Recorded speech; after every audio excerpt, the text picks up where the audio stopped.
मुंबई तक brought you bye बड़ेकर group.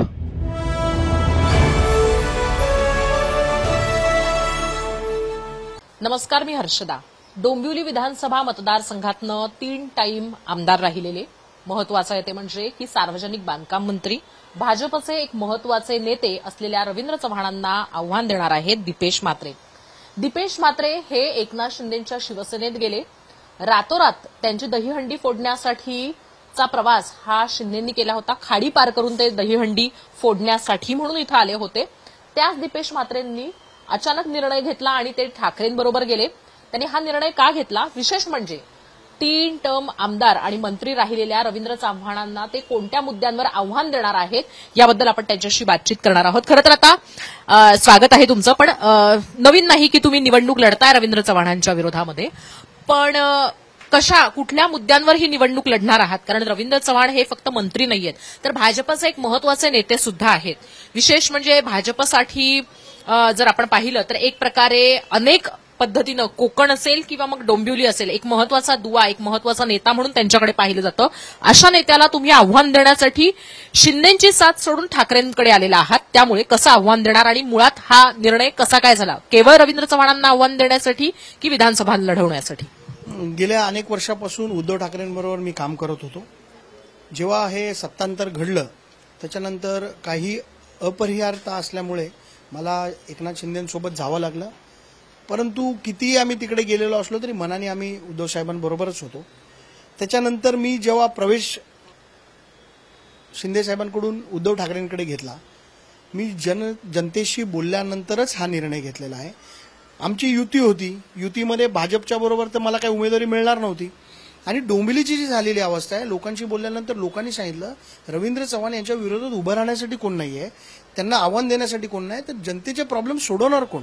त्याच्यासाठी लोकांशी बोलल्यानंतर हा निर्णय मी उद्धव साहेबांकडे जाण्याचा घेतलेला आहे आणि डोंबिवलीकरांच्या आग्रहाखातर विशेषतः मी निर्णय घेतला आहे। रवींद्र चव्हाण गेल्या 2009 पासून इथे आमदार आहेत, त्याच्यानंतर कॅबिनेट मंत्री, त्याच्यानंतर राज्यमंत्री, केंद्रात त्यांची सत्ता आहे, राज्यात त्यांची सत्ता आहे, परंतु डोंबिवली शहराचा हवा तसा विकास झालेला नाही। अरुंद रस्ते, खड्डे, ट्रॅफिकची समस्या, पोल्युशन आणि पाण्याची समस्या ह्या भेडसावणाऱ्या मुख्य समस्या आहेत। नितीन गडकरी साहेब जे त्यांच्याच पक्षाचे नेते आहेत, त्यांनी सांगितलं डोंबिवली हे माझ्या पाहण्यातलं सर्वात घाणेरडं शहर आहे। याची दखल घेऊन तरी रवींद्र चव्हाणांनी डोंबिवलीमध्ये विकास करायला हवा होता। ते महाराष्ट्राचे नेते झाले, पण ते डोंबिवलीचे लोकप्रतिनिधी होऊ शकले नाही। डोंबिवलीमध्ये जी अव्यवस्था आहे, आता तुम्ही जर एका 1 किलोमीटरचा प्रवास करायला जर लोकांना 1 तास लागत असेल तर आपण डोंबिवलीच्या लोकांची अवस्था समजू शकता। डोंबिवलीकरांच्या विकासासाठी आणि डोंबिवलीमध्ये परिवर्तन घडवण्यासाठी हा निर्णय मी घेतलेला आहे आणि मी तुम्हाला जसं पहिल्यांदा सांगितलं की डोंबिवलीच्या लोकांच्या आग्रहाखातर हा निर्णय मी घेतलेला आहे। म्हणजे तुम्ही एक मगाशी उल्लेख केला ते म्हणजे की युतीमध्ये होतं त्यामुळे संधी मिळाली नसती निवडणूक लढवण्याची, मग निवडणूक लढण्यासाठी ठाकरेंकडे जागा हा एक महत्वाचा मुद्दा होता ठाकरेंकडे जाण्यासाठीचा, की या व्यतिरिक्त इतर काही मुद्दे सुद्धा होते? म्हणजे शिंदेंच्या इथं कोंडी होत होती, किंबहुना शिंदेंकडे आता वाटलं की आता बरोबर नाही राहणं, अशा काही गोष्टी घडल्या होत्या का? अदरवाईज मग निवडणूक एवढंच एकमेव कारण असेल? मी एकनाथ शिंदे साहेबांच्या शिवसेनेत होतो, मी सत्ताधारी पक्षाचा एक पदाधिकारी होतो, तरी सुद्धा जो अन्याय आमच्यावर केला जात होता भाजपच्या माध्यमातून, आपण एक छोटीशी गोष्ट विचार केली पाहिजे की माझ्याबरोबर डोंबिवलीमध्ये काही लोकांनी खड्ड्यांवरनं बॅनर लावले। नुसते खड्ड्यांवरनं बॅनर लावल्यानंतर माझ्यावरती गुन्हा दाखल होतो, माझ्या आजूबाजूच्या लोकांवरती गुन्हे दाखल झाले। त्याच्यानंतर मी सोलापूरला पक्षाच्या दौऱ्यावर गेला असताना भर रस्त्यामध्ये माझी सुरक्षा काढण्यात आली। माझी फॅमिली, माझी मुलं, माझी बायको माझ्याबरोबर होती, त्यावेळेला माझी सुरक्षा काढून घेण्यात आली। त्याच्यानंतर मी ज्या प्रोजेक्ट्समध्ये माझे स्वतःचे प्रोजेक्ट्स जे चालू आहेत डोंबिवलीमध्ये, त्यांना नोटिसेस काढल्या गेल्या। ज्या सत्ताधारी पक्षात एखाद्या माणसाचं ज्याचं काम आम्ही 2019ला केलं, ज्यांना निवडून आणण्यासाठी आम्ही मेहनत केली, आणि ते आपल्या सत्ताधारी पक्षात युतीत एकत्र असलेल्या लोकांवर अशा अन्यायात्मक गोष्टी जर करत असतील तर त्यांच्याबरोबर राहून त्यांचा प्रचार करणं आणि डोंबिवलीच्या लोकांचा दिशाभूल करणं हे मला पटलं नाही, म्हणून मी माझा निर्णय घेतला। रवींद्र चव्हाण हे फक्त दबाव तंत्राचं राजकारण करतात, त्यांना विकासात्मक राजकारण जमत नाही। माझं तर त्यांना चॅलेंज आहे, डोंबिवलीमध्ये 15 वर्षामध्ये केलेलं त्यांनी एक ठोस काम दाखवलं तर मी ही उमेदवारीच मागे घेऊन टाकेल, जर त्यांनी एक ठोस काम जर डोंबिवलीमध्ये केलेलं दाखवलं. तुम्ही आता एक उल्लेख केला ते म्हणजे की तुमच्या प्रवासादरम्यान तुमची सुरक्षा व्यवस्था काढून घेण्यात आली होती. तुम्ही एकनाथ शिंदेबरोबरच असाल तेव्हा तुम्ही म्हणताय सत्तेमध्ये होतात. मग शिंदेकडनं या सगळ्याच्या विरोधामध्ये जाब विचारण्यात आला नाही का? शिंदेकडनं या सगळ्यासाठी तुम्हाला न्याय मिळवण्यासाठीचा प्रयत्न करण्यात आला नाही का? कारण नेते म्हणून तुम्ही गेला होतात, ज्या पद्धतीनं तुम्ही गेला होतात आणि तुम्ही सांगूनही गेला होतात, ज्यासाठी म्हणजे मी अगदी सुरुवातीला उल्लेख केला त्याप्रमाणे शिंदे तुमच्या भेटीला येतात, म्हणजे इतके जवळचे तुम्ही एकनाथ शिंदे आणि श्रीकांत शिंदेच्या असताना सुद्धा अशी गोष्ट घडत असताना तुमच्यासाठी त्यांनी काही स्टँड घेतला नाही का? हेच वाईट वाटलं की आपण खूप यांच्या खूप जवळचा असलो, त्यांच्यासाठी चांगलं काम करत असलो तरी भाजपकडनं जे दबावतंत्र, भाजपकडनं ज्या पद्धतीने राजकारण केलं जात होतं, भाजपकडनं जो दबावतंत्र चालवत होतं माझ्याच बरोबर नाही पण माझ्या बरोबर शिंदे साहेबांच्या शिवसेनेत असलेले जे लोक आहेत त्यांच्यावरही हे दबावतंत्र चाललं होतं. त्यांचे निधी मंजूर होऊन देणे, त्यांची कामं न होऊन देणे, हे दबावतंत्र अनेक नगरसेवकांबरोबर या डोंबिवली शहरामध्ये झालंय. आणि अनेक नगरसेवकांना कसं कोंडीत पकडता येईल आणि कसं आपल्याबरोबर करून घेता येईल याच्यासाठी त्यांनी प्रयत्न केले. आणि अनेक नगरसेवक जे आहेत ते छुप्या दब्या आवाजात बोलत असतात की आमच्यावर देखील अन्याय झाला, परंतु कुणी उघडपणे समोर यायला तयार नाही. मी उघडपणे आलो आणि मी उघडपणे आज त्यांच्या विरोधात निवडणूक लढतोय. एक महत्वाचा मुद्दा आहे ते म्हणजे तुम्ही असं म्हटलात की शिवसेनेमध्ये म्हणजे एकनाथ शिंदेच्या शिवसेनेमध्ये अशा लोकांबरोबरच्या गोष्टी घडतायत म्हणून.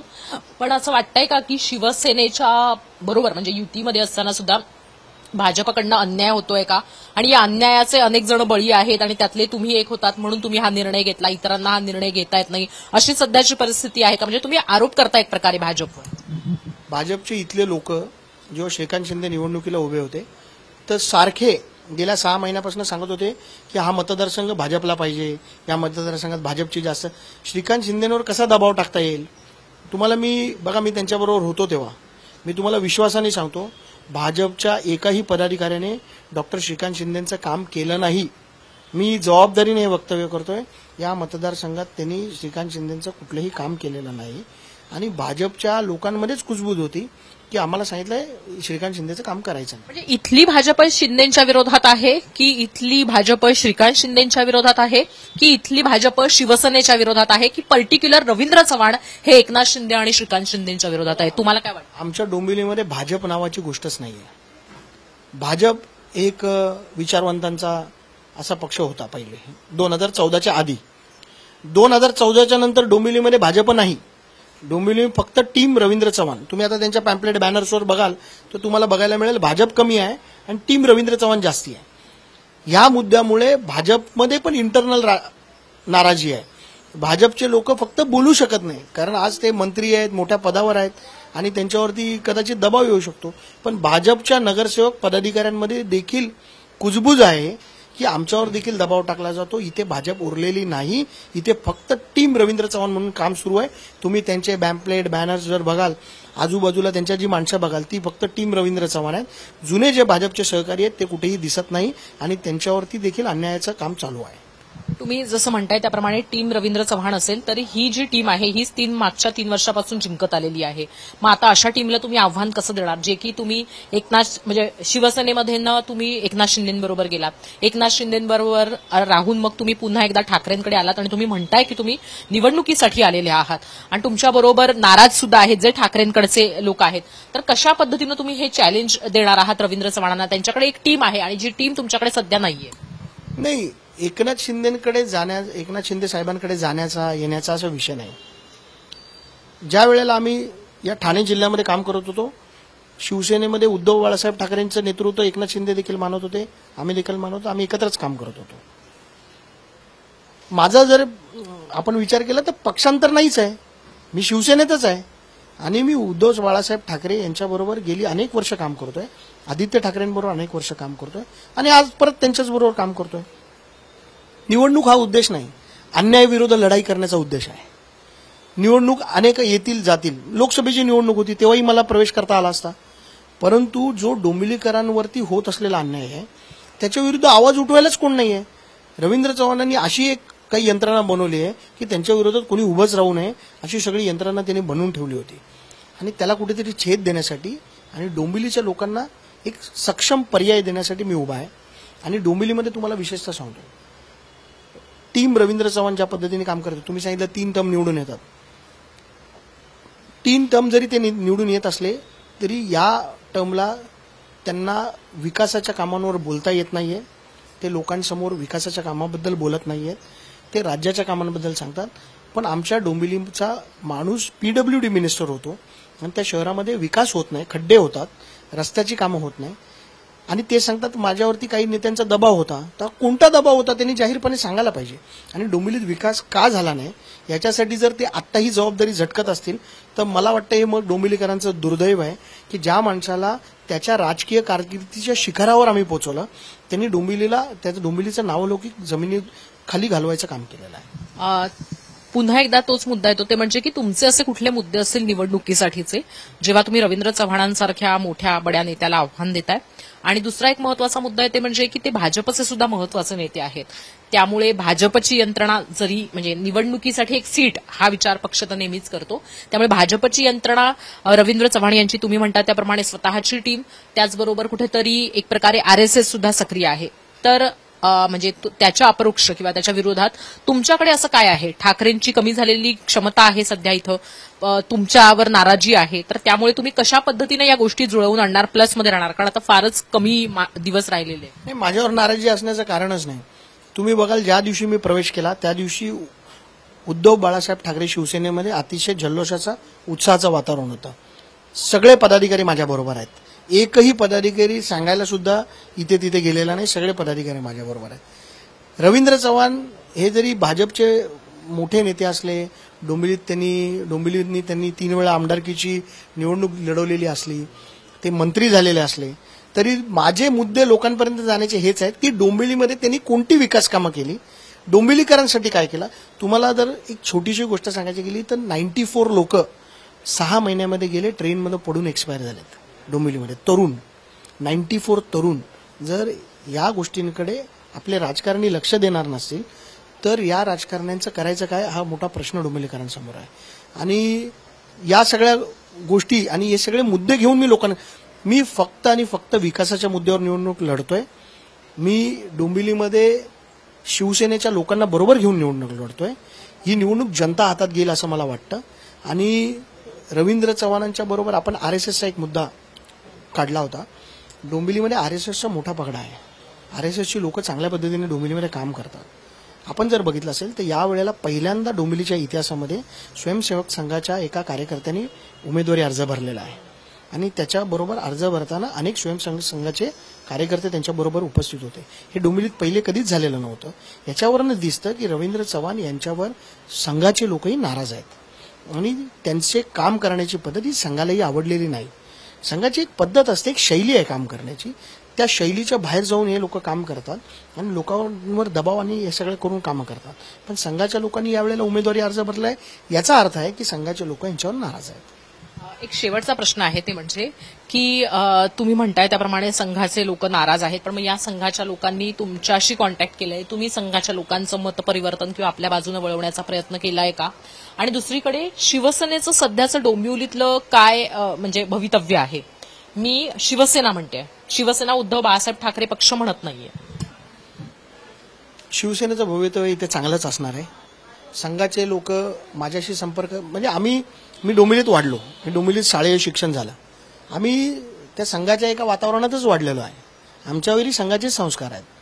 डोंबिवलीमध्ये रवींद्र चव्हाण यांच्या हे आम्ही लहान असताना डोंबिवलीत 2095ला डोंबिवलीमध्ये आले. ते इथले स्थानिक रहिवासी नाही, ते इथे नाही राहत, ते पलावाला राहतात, ते डोंबिवलीचे रहिवासी नाही.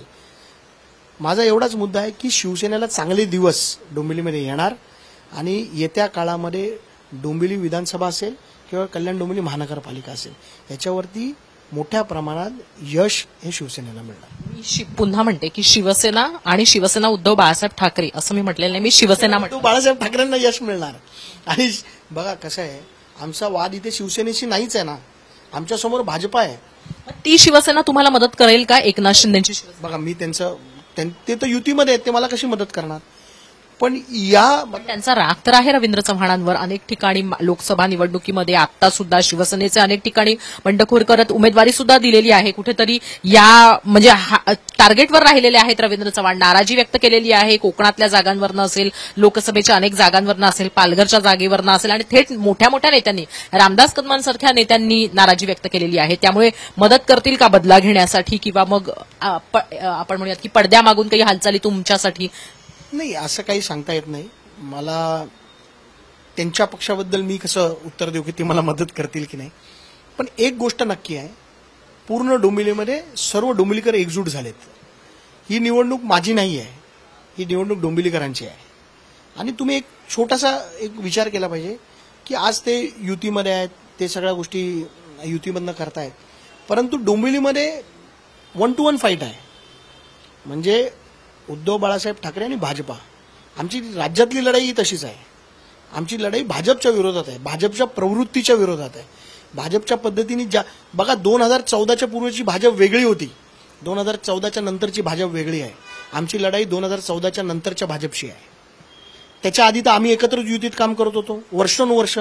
म्हणजे अटल बिहारी वाजपेयी असतील, लालकृष्ण अडवाणी असतील, उद्धव ठाकरे साहेब असतील किंवा बाळासाहेब असतील, हे सगळे एकत्रच काम करत होते या महाराष्ट्रामध्ये. आणि तेव्हा चांगलं काम चाललं होतं. पण 2014 नंतर असं काय झालं की उद्धवजी यांच्या डोळ्यामध्ये खुपायला लागले. ही भाजप वेगळी आहे. 2014च्या पूर्वीची ही भाजप नाही. 2014च्या नंतरची जी भाजप आहे ही स्वार्थी आणि स्वार्थी लोकांची भाजप आहे. त्याच्या आधीची जी भाजप होती ती हिंदुत्वासाठी लढणारी भाजप होती. म्हणून ते बाळासाहेबांबरोबर होते, उद्धव साहेबांबरोबर होते. ही जी भाजप आहे, ही भाजप हिंदुत्वासाठी लढणारी नाही आहे. म्हणून हे आज उद्धव साहेबांना संपवण्याचं काम करण्यासाठी हे सगळं षडयंत्र रचत आहेत. शेवटचाच प्रश्न आहे, ते म्हणजे की तुम्ही म्हणताय की डोंबिवलीकरांनी निवडणूक हाती घेतलेली आहे, तर काय किती लीडने जिंकाल असा तुम्हाला विश्वास वाटतोय किंवा तुम्ही दावा करताय? चांगल्या मताधिक्याने जिंकून येईन असं मला विश्वास वाटतो. एक लीड किती आहे ते मी सांगू शकणार नाही, पण डोंबिवलीमध्ये एक वातावरण खूप चांगलं आहे. डोंबिवलीमध्ये पोषक वातावरण आहे. व्यापारी, नागरिक सगळे माझ्यावरती विश्वास ठेवतील असं मला वाटतं. आणि येत्या 23 तारखेला डोंबिवलीमध्ये दिवाळी साजरी होईल असं मला वाटतं. तर दीपेश म्हात्रे यांचा दावा आहे ते म्हणजे की येत्या 23 तारखेला दिवाळी साजरी केली जाते. आपल्याला पाहावं लागणार आहे की ही दिवाळी नेमकं कोण साजरं करतं, भाजपच्या गोटात की शिवसेना उद्धव बाळासाहेब ठाकरेंच्या गोटामध्ये. त्यामुळे आपल्याला निकालापर्यंतची वाट पाहावी लागणार आहे. डोंबिवलीकरांनी ही निवडणूक हाती घेतली आहे असं सुद्धा त्यांचं म्हणणं आहे. रवींद्र चव्हाणांना दीपेश म्हात्रे खरोखर मात देऊ शकतात का, हे आपल्याला 23 नोव्हेंबरलाच कळणार आहे. कॅमेरामन मंगेश आमरेसह मी हर्षदा परब, मुंबई तकसाठी.